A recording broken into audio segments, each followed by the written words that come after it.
राधे राधे, जय श्री कृष्ण। रामभद्राचार्य महाराज, क्या आपको परमात्मा की प्राप्ति हुई? आप तो शास्त्रगत नॉलेज रखते हो, आप तो संस्कृत का बहुत बड़ा ज्ञान रखते हो, मतलब एक शिखर पे आप बैठे हो, तो आपको तो परमात्मा का ज्ञान, परमात्मा की प्राप्ति हो जानी चाहिए थी, क्योंकि परमात्मा की प्राप्ति के लिए हम और करते हैं। हम पूजा कर रहे हैं, पाठ कर रहे हैं, हम श्रीमद् भागवत गीता सुन रहे हैं, श्रीमद् भागवत कथा सुना रहे हैं, सुन रहे हैं, तो हमारा एक ही उद्देश्य है परमात्मा की प्राप्ति। और आप तो उस पैटर्न के शिखर पे बैठे हो, शास्त्रगत नॉलेज के शिखर पे बैठे हो, तो क्या आपको परमात्मा की प्राप्ति हुई?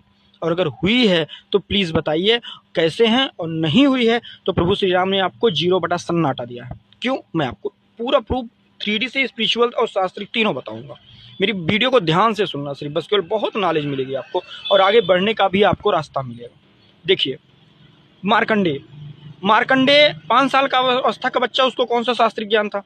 बस उसको विश्वास अपने भोलेनाथ पे था कि प्रभु के हैं तो मेरा जीवन खत्म नहीं होगा। और जैसे ही यमराज आए हैं वो शिवलिंग पकड़ लिपट गए हैं कि ओम नमः शिवाय, प्रभु बचा लो, ओम नमः शिवाय, क्योंकि विश्वास में ही परमात्मा है। फ्रिक्वेंसी, ऐसे आप चिल्लाओगे थोड़ी दूर पे कोई नहीं सुनने वाला है, लेकिन फ्रिक्वेंसी जो होती है वो वेदना बन के जब परमात्मा तक पहुँचती है, तब वो परमात्मा जो है वो आपकी बातें सुनते हैं। आप सबरी को ले लो, राम आएंगे तो अंगना सजाएंगे, वो रोज लाती थी बेर, और मीठी मीठी बेर चख के जो मीठे होते थे वो प्रभु श्री राम के लिए रखती थी। विश्वास, कोई शास्त्रगत नॉलेज था क्या सबरी को? लेकिन प्रभु आए उनके अंगना, आए कि नहीं आए? चलिए, केवट को ले लो, केवट को कौन सा शास्त्रिक नॉलेज था? बस प्रेम ही तो था।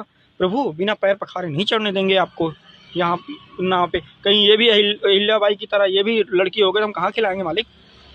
पैर भी धुले और नाव पे बिठाया, और बाद में क्या बोले? प्रभु हम दोनों तो नाविक हैं, आप भवसागर पार लगाते हो, हम नदी पार लगाते हैं, हम कुछ कर नहीं लेंगे, मतलब कोई मोह माया नहीं प्रभु, मैं आपको नदी पार करा रहा हूँ, मैं कोई कर नहीं लूंगा और आप मुझे भवसागर पार लगा दीजिएगा। जो आज के लोग मांगते हैं ना, मुझे ये चाहिए वो चाहिए वो चाहिए, ये सब चीजें मांगने वाले को परमात्मा की प्राप्ति कभी नहीं होती। ठीक है, अब मैं आपको बताऊंगा 3D।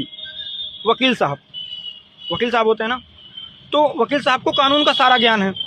ठीक है, अगर वकील साहब कोई गलती कर देंगे तो जज साहब बोलेंगे ना कि वकील साहब आपको तो सब पता है, सारा कानून नियम तो आपको पता है ना, तब आप गलती कैसे कर दिए?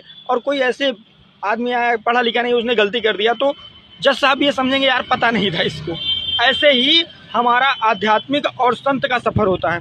संत को शास्त्र का ज्ञान है, और अगर संत कोई गलती करता है तो परमात्मा उससे दूर चले जाते हैं। क्यों? क्योंकि आपको जो है पूरा नॉलेज है, फिर आप बदतमीजी कर रहे हो भाई, ये बर्दाश्त नहीं है।